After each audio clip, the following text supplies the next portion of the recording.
आप लोगों को एक स्टोरी बताता हूँ। उसमें एक लड़का रहता है रोहित नाम का। वो सुबह में उठता है और अपने टू डू लिस्ट में लिखता है कि आज मैं 5 वीडियोस बनाकर यूट्यूब पर अपलोड कर दूंगा।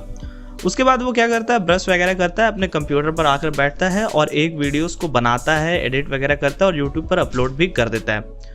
उसके बाद क्या होता है कि वो अपने फ़ोन को उठाता है और कुछ नंबर डायल करता है और उसके बाद उससे बात करने लगता है। किससे बात करने लगता है? उससे बात करने लगता है। और वो मुझे बताने की ज़रूरत नहीं है कि किससे बात करने लगता है। तो उससे बात करते करते उसको करीब 1-2 घंटे बीत जाते हैं।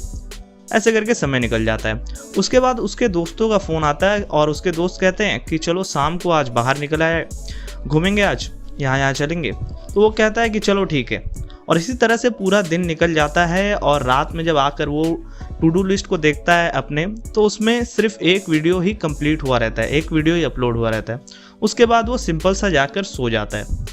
लेकिन यहाँ पर क्या हो कि एक और आदमी हो, उसका मेंटर या फिर टीचर कह सकते हैं, जो हमेशा चेक करता हो कि उसके टू डू लिस्ट में जो वर्क है वो कंप्लीट हुआ भी है या फिर नहीं। और अगर नहीं हुआ है तो उसको बार बार ये रिमाइंड कराना, बार बार ये फोर्सफुली उससे कहना कि ये काम तुमको आज कंप्लीट करना होगा। तब उस सिचुएशन में क्या लगता है कि वो जो मेंटर था वो रोहित को बाहर जाने या फिर कॉल पर बात करने देता? नहीं देता। तो उसी तरीके से यहाँ पर आप लोग का जावा में रिकर्शन होता है। जावा में रिकर्शन होता है ऐसा कुछ नहीं, रिकर्शन सब में होता है। लेकिन आज की इस वीडियो में मैं आप लोगों को बताऊंगा कि रिकर्शन का इस्तेमाल किस तरह से किया जाता है, वो भी जावा में। तो यहाँ पर रिकर्शन में होता क्या है, जैसे कि मैंने आप लोगों को बताया कि रोहित का अगर एक मेंटर होता, उसको वो बार बार कहता कि तुम्हें ये काम आज कंप्लीट करना ही करना है, तो रोहित को करना ही पड़ता। और कितना अच्छा रहता कि रोहित का जो अंतरात्मा है वही वो मेंटर का काम करता, वही बार बार याद दिलाता, उसको डिस्ट्रैक्ट होने नहीं देता। काम जब हो जाता तब ठीक है, तब उसके बाद जितना बात करना है, जहाँ घूमना है वो चला जाता। तो उसी तरीके से यहाँ पर रिकर्शन में भी यही होता है। रिकर्शन पर क्या होता है कि रिकर्शन में चेक किया जाता है कि एक कंडीशन ट्रू हो रहा है या फिर नहीं, और अगर नहीं हो रहा है तो उसी मेथड को बार बार कॉल किया जाता है। क्या कहा मैंने? रिकर्शन में एक मेथड होता है। यहाँ पर समझिए रिकर्शन में क्या रहता है, यहाँ पर एक मेथड रहता है जो अपने आप को तब तक कॉल करता है जब तक कोई ना कोई वैल्यू उसको रिटर्न में ना मिल रहा हो। जब तक कोई ना कोई वैल्यू उसको रिटर्न में नहीं मिल जाता तब तक वो कॉल करते रहता है अपने आप को। तो मैं बताता हूँ कि किस तरह से यहाँ पर काम हो रहा है। तो यहाँ पर देखिए कि स्टैटिक बुलियन मेथड है। बुलियन का मतलब कि यहाँ पर जब तक उसको बुलियन वैल्यू रिटर्न में नहीं मिल जाता तब तक ये मेथड लूप के तरह घूमते रहेगा। लूप के तरह क्या करेगा? घूमते रहेगा। यहाँ पर देखिए उस मेथड का नाम है रिपीट और उसके अंदर एक वेरिएबल पास किया जा रहा है, एक पैरामीटर जिसका नाम यहाँ पर आई दिया गया है। यहाँ पर हो गया क्या कि यहाँ पर वो चेक करेगा क्या आई का वैल्यू 0 हो गया, क्या आई का वैल्यू 0 है। अगर आई का वैल्यू 0 है तो रिटर्न कर दो ट्रू, और अगर आई का वैल्यू 0 नहीं है तो क्या करो कि आई के वैल्यू को प्रिंट करो। और उसके बाद देखिए यहाँ पर रिटर्न स्टेटमेंट के अंदर क्या लिखा है, रिपीट i-1।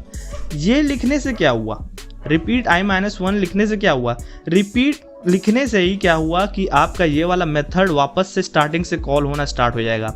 यहाँ पर मैंने क्या लिखा कि रिपीट वाला जो मेथड है उसको वापस से कॉल करो और उसके अंदर क्या वैल्यू पास करो, i-1। यानी कि अगर i का वैल्यू यहाँ पर 5 रहता है तो 5-1 करो, 5-1 करो और यहाँ पर रिपीट को वापस से कॉल कर दो। तब क्या यहाँ पर आई में जो 5 था तो यहाँ पर इसके कॉल करने के बाद यहाँ पर 4 हो जाएगा। फिर वो चेक करेगा क्या आई का वैल्यू 0 हो गया, आई का वैल्यू अभी भी 0 नहीं है। फिर वो एल्स स्टेटमेंट के अंदर आएगा और वापस से आई के वैल्यू को प्रिंट करेगा और यहाँ पर रिटर्न करेगा। क्या रिटर्न करेगा? रिटर्न के अंदर स्टेटमेंट क्या है, यहाँ पर वापस से आपके इस मेथड को कॉल करो। अब 4-1 3, अब 3 हो जाएगा तो यहाँ पर वापस से चेक करेगा, ये मेथड को वापस से कॉल किया जाएगा। रिपीट वाला जो मेथड है इसको वापस से कॉल किया जाएगा और उसके बाद 3 = 0 बिल्कुल नहीं है। फिर एल्स कंडीशन क्या आएगा, अंदर आएगा, फिर वापस से इस मेथड को कॉल करेगा। ये वाला जो मेथड वापस से कॉल होगा, इस बार 2 के साथ कॉल होगा। फिर वो चेक किया, नहीं हुआ। फिर क्या होगा, उसके बाद वापस से जब मेथड कॉल होगा फिर 1 के साथ होगा, फिर भी रिटर्न ट्रू नहीं हो रहा है। फिर उसके बाद क्या होगा, एक समय आएगा जब आई का वैल्यू क्या हो जाएगा, 0 हो जाएगा। और जैसे ही आई का वैल्यू 0 रिटर्न हो जाता है, जैसे ही आई का वैल्यू 0 रिटर्न होता है तो जिस रिपीट ने 0 के साथ कॉल किया था उसके रिटर्न में क्या चला गया, ट्रू। ठीक है। फिर उसके बाद क्या हुआ कि जो हमने क्या किया कि रिपीट 0 देकर भेजा तो उसमें ट्रू रिटर्न हुआ। फिर क्या होगा, रिपीट 1 जो हमने कॉल किया था उसमें भी ट्रू रिटर्न हुआ, क्योंकि 0 में एक वैल्यू रिटर्न हो गया, रिटर्न 0 में एक वैल्यू रिटर्न हुआ। फिर जो रिटर्न 1 हमने कॉल किया था 0 के पहले जब 1 वैल्यू भेजे थे उसमें भी रिटर्न चला जाएगा ट्रू। फिर उसके बाद क्या होगा, फिर 2 में कुछ इस तरह से ऊपर चढ़ते जाएगा। जब i का वैल्यू 0 था रिटर्न ट्रू हुआ, 1 था रिटर्न ट्रू हुआ, 2 था रिटर्न ट्रू हुआ, 3 था रिटर्न ट्रू हुआ, 4 था रिटर्न ट्रू हुआ, फिर उसके बाद 5 था रिटर्न ट्रू हुआ। तो मिलाकर यहाँ पर क्या हुआ कि आपका जब i का वैल्यू 0 हो गया तब उसके बाद रिटर्न किया, और रिटर्न का जो रिटर्न के अंदर जो वैल्यू है वो ऊपर चढ़ते चला गया। पहले 0 में रिटर्न हुआ, फिर 1 में, फिर 2 में, फिर 3 में, कुछ इस तरह से रिटर्न होते चला गया। यानी कि आपका जब ये मेथड कंप्लीट होगा तो आपको एक ट्रू देखने को मिलेगा। क्या हुआ, यहाँ पर एक वीडियो उसने बनाया, यहाँ पर पहले 5 वीडियो बनाना था, उसने एक वीडियो बनाया, i का वैल्यू 0 नहीं था तो एक वीडियो बनाया तो एक घट गया, अब 4 वीडियो बनाना था। तो वापस से इसको कॉल किया, वापस से उसका अंतरात्मा उसको बोला कि ये एक और वीडियो बना। अब क्या हुआ कि एक और वीडियो उसने बनाया, तो एक और वीडियो बनाने के बाद क्या हुआ, 3 और वीडियो बनाना था। फिर उसका जो मेंटर था उसने उसको कॉल किया, बोला कि एक और वीडियो बना। फिर उसके बाद उसने एक और वीडियो बनाया, तब क्या 2 वीडियो और बनाना था। फिर उसके बाद वापस से उसके मेंटर ने उसको क्या किया, बोला कि एक और वीडियो बना। फिर उसने एक और वीडियो बनाया, तब एक वीडियो बजा। फिर से वापस से जब एक और वीडियो बनाया तब क्या हुआ कि 5 वीडियो उसने कंप्लीट कर लिया। और जैसे ही 5 वीडियो उसने कंप्लीट किया, क्या बोला मेंटर ने, क्या कि अब तुम जाओ मौज करो। तो यहाँ पर रिटर्न ट्रू हो जाएगा।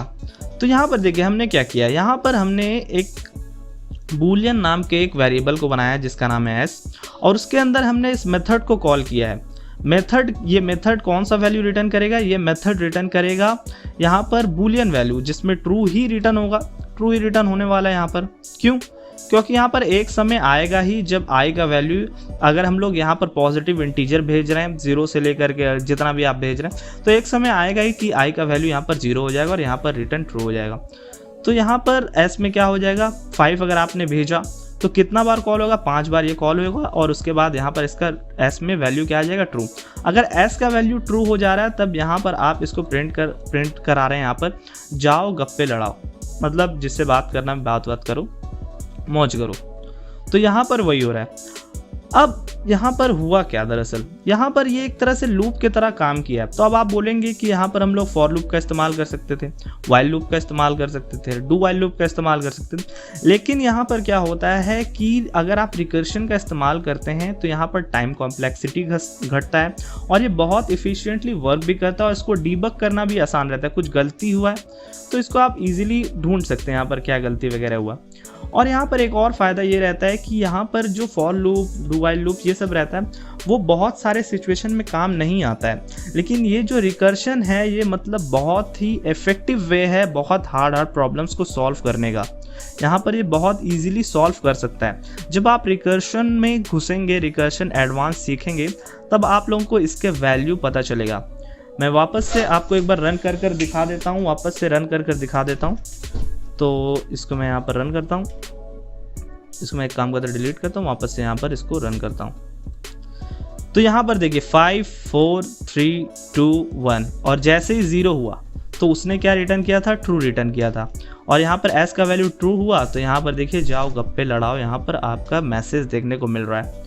तो ये आपको समझ में आ गया। अब मैं वापस एक बार समराइज कर देता हूँ, अगर आप कंफ्यूज हो गए होंगे। पहली बार में ऐसा होता है कि रिकर्सन नहीं समझ में आता, लेकिन मैंने एक बहुत ही अच्छा एग्जांपल दे करके आपको समझाया, तो आप हो सकता है कि अब ना भूलें, आप यहाँ पर समझ लें क्या मैं बताने जा रहा हूँ। वापस से यहाँ पर क्या होता है, रिकर्शन में एक ही मेथड रहता है जो अपने आप को बार बार कॉल करता है जब तक एक पर्टिकुलर कंडीशन हिट नहीं हो जाए।